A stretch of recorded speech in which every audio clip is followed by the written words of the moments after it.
बिस्मिल्लाहिर्रहमानिर्रहीम। Universal farmers channel में खुशामदीद किसान भाई, अस्सलाम वालेकुम रहमतुल्लाहि व बरकातुहू। हमने जो कुर्बानी की थी उसका जो गोश्त रखते हैं हम, जिसने फ्रिज में रखा हुआ है अपना हिस्सा,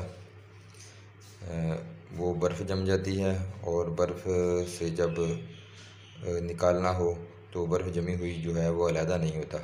आइए हम आपको दिखाते हैं 1 मिनट में इसको कैसे अकेला अकेला करते हैं। हमने इसको ओवन में रख दिया है, ये देखिए, और हम आपके सामने इसको टाइम लगाते हैं।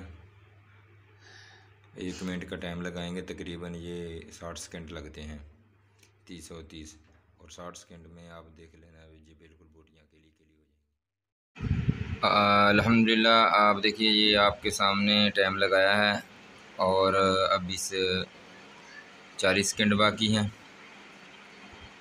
ये आपके सामने ही देखिए ओवन के अंदर घूम रहा है। पहले भी आप देख सकते थे बिल्कुल बर्फ़ बनी हुई थी।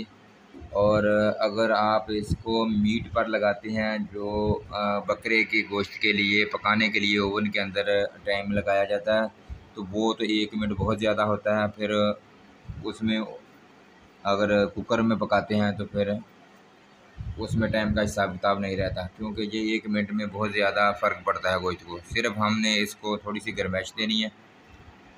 और आप देख सकते हैं अभी ये देखिए बिल्कुल जिस तरह गोश्त होता है इसी तरह अकेला अकेला निकल रहा है। ये देखिए,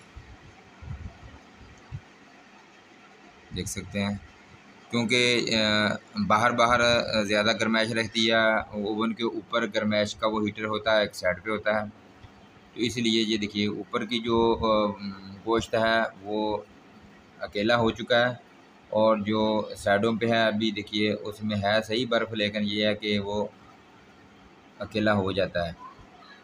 1 मिनट में लगाने के बाद मैंने इसी तरह इसको अलग-अलग कर लिया और फिर इसको सफाई की है, इसकी धोया है इसको, और ये तैयार हो गया है आप लोगों के सामने 14 से 15 मिनट के दौरानिया पर।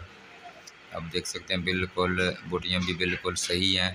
ज़्यादा ओवन लगाने से ज़्यादा जो है वो केला केला हो जाता है, वो खाने का भी मज़ा नहीं आता। मज़ीद हमारे साथ जुड़े रहने के लिए हमारे चैनल को सब्सक्राइब करें और घंटी के बटन को प्रेस करें।